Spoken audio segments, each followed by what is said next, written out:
Man, what is happening, my YouTube family? Of course, it is your boy B New. I'm coming at you on this Tuesday. And first and foremost, as always, just want to send out positive vibrations and blessings to anybody who could be listening.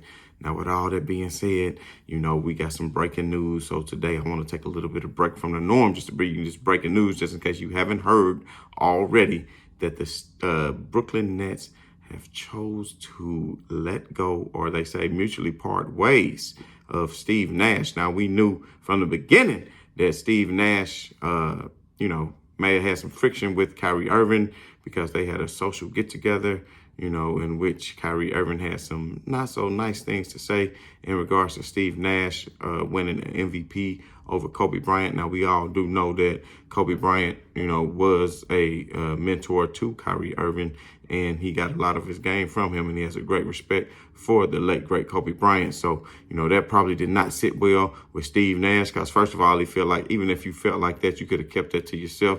I am in a coaching position, which is a position of authority, whether you know it or not. And then, speaking of positions of authority, Kyrie Irving then went on to say that they could coach themselves. And that's probably what they've been doing. And that's why their record is what it is, and why they haven't actually accomplished anything as of yet.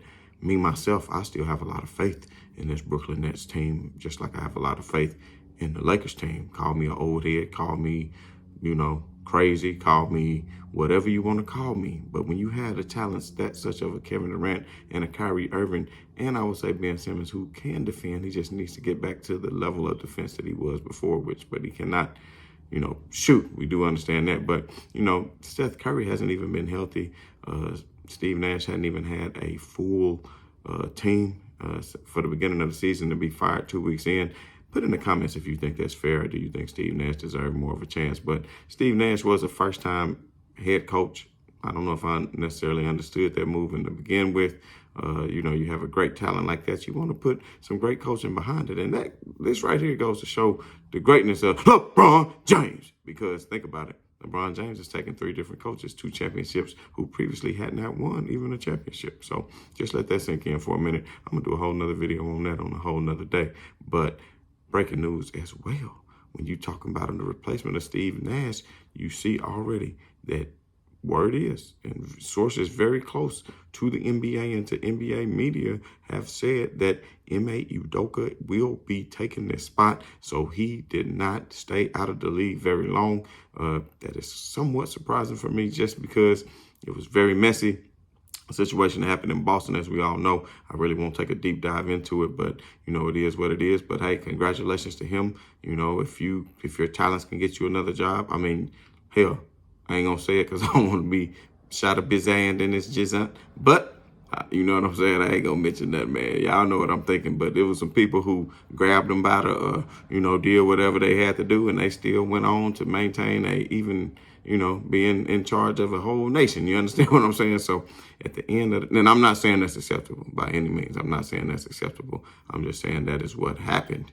And I'm just speaking facts. I mean, those were things that happened, and then they went on to assume their position. So at the end of the day, you can't knock anybody for being able to have a position that they have.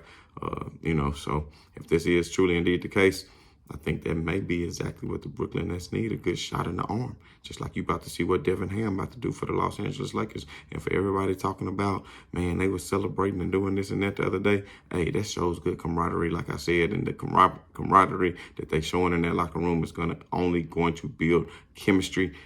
So just tune in every day. We're going to continue to talk about all the games on a day-by-day basis.